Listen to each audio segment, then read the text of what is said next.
you know, we're all adopted into God's family from all over, so it's just a fun expression for us to trust in Jesus. After we had Annie, or actually while we were pregnant with Annie, the family that he had been in his community group were now in Chicago with us, and so we got to be really close to them. And they have 4 adopted children, and I don't know, God just moved in my heart as we had Annie, and about the same time that we were ready to decide about a third, it was a month of, I guess, overseas missions conference at our church, and not knowing that's just every Sunday it was like, okay God, I guess we're ready. I think I had maybe a misunderstanding about adoption, that it just wasn't as open or it wasn't as natural as I saw them make it be. How do you tell your child one day they're adopted? It's almost like kind of a secret until you have this big conversation, but it was never like that with them. They always talked in their home about the fact that their kids were adopted. Sure, we can love a child from somewhere else just the same that we do ours. They do. Really, in the last year and a half, I mean, I can truly look at her and say, I would die for you the same way I would die for Annie and Reed. Oh, for grace to trust. We decided to take about 2 weeks, I guess, and pray without talking to each other about where we wanted to adopt, but just pray. And we both came to Korea, and a lot of that stemmed from the families that we had been close to had adopted from Korea.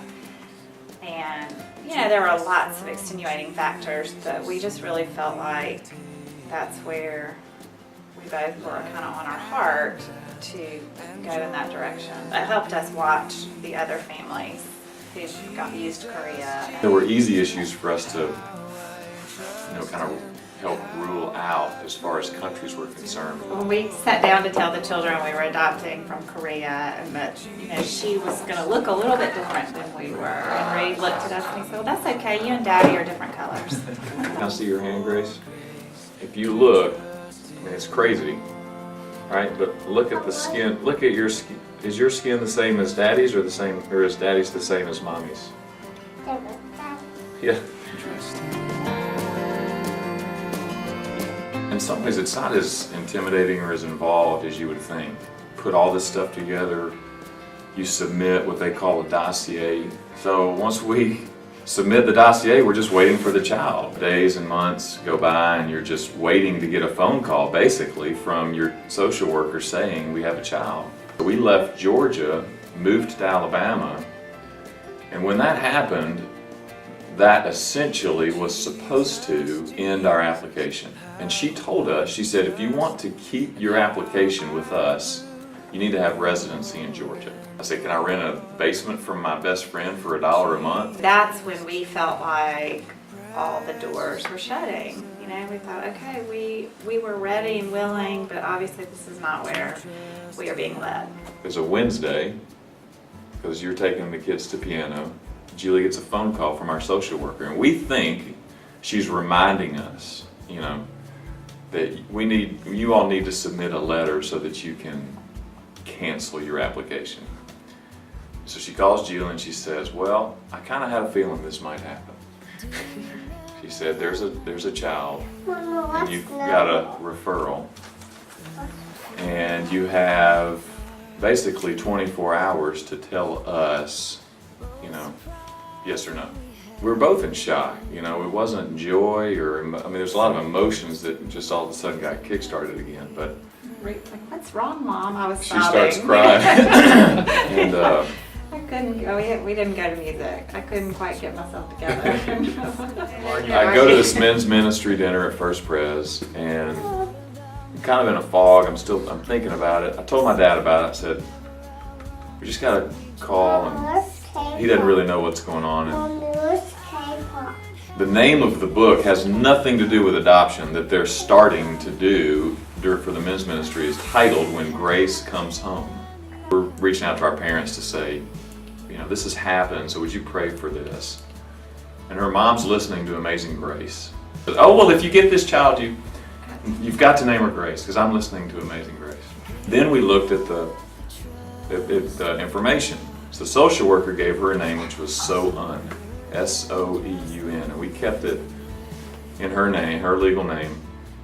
And so sure enough, we're going through everything, and I was like, well, I wonder what So-Un is. You know, and you Google English translation of So-Un, and it's hope and grace.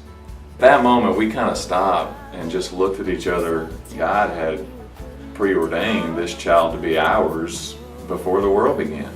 And not only had he decided she would be in our family, but he named her. But that kind of change isn't one that happens You know, I mean, the first time we saw her was on the computer, you know, that little picture that they sent. So that was the first time we saw her, and that was a real challenge, you know, just kind of trying to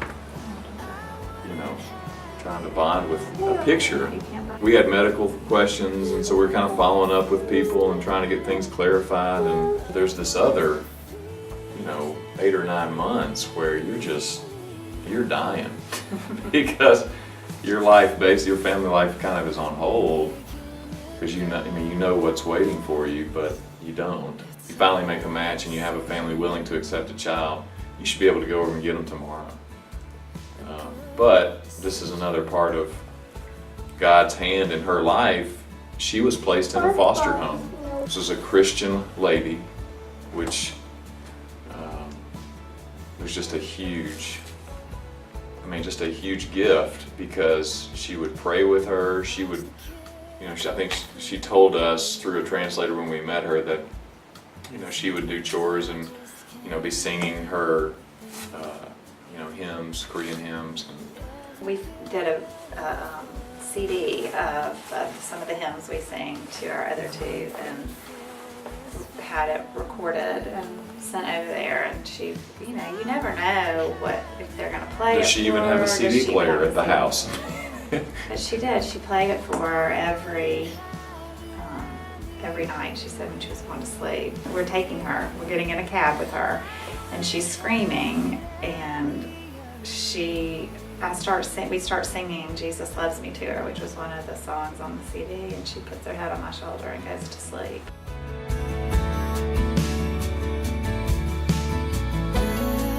Some of the other countries you have to make repeat trips and have court appointments and see judges and get things approved and do paperwork in country. And so with Korea you don't. Once you go, you get your child and you come home.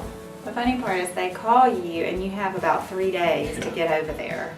It's interesting, we left on Monday night, got there Wednesday morning at about 5 a.m. in Korea, and got to our hotel, and we were so tired. And you're trying to decide, but your adrenaline is just pumping. So we went to our hotel. We're here to get our daughter, here we are. And we got to our hotel, and we were like, someone had told us, take a nap right when you get there, just a quick couple-hour power nap.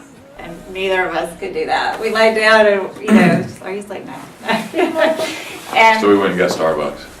And we blogged about it, which is very unusual for us. We're not bloggers, but so that our kids could have, some kind of record of it and kind of follow blow by blow. One of our friends had told us to get 12 gifts for each birthday. We can give her something from Korea. So we did that. That we got while we were bringing them. Yeah, so it was kind of fun to do that. And then on Friday, we were just, let's go get her. And we got her and we just brought her back to the hotel and just looked at her. Okay. You just lay there for like hours, she had finally gone to sleep, and this is our daughter. And it was almost magical when we got off the plane in Nashville and walked out. She calmed down. She was very happy, which was unusual. It's kind of one of the first times that she really started to smile a lot. And then she saw Reed and Annie, and our parents were there, and that was just kind of, you felt just, okay, this is our new family, and she's gonna be fine. Pray with each other, buckle up. adoption is expensive, but God provides. Yeah, And there's so many places to go to get help.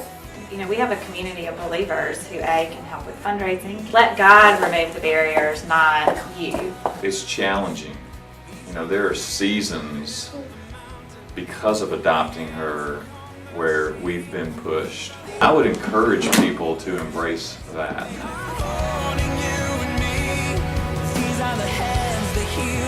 I think, God tells us to care for widows and orphans, and I don't believe that He calls everyone to adoption, but I do believe He calls many of us to it. If He doesn't call you, I know there's so many ways, and that's what's been such a blessing being in this community, and friends and family have just been part of her story too. That's a piece of them caring for,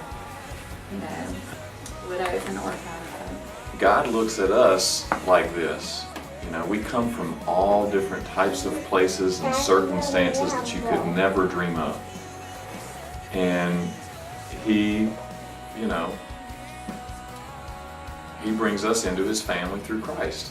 I want people to see her be, part of our family and just be, I just want them to be reminded. The same way that Julie and I get to be reminded, It's just a great blessing. You will be saved.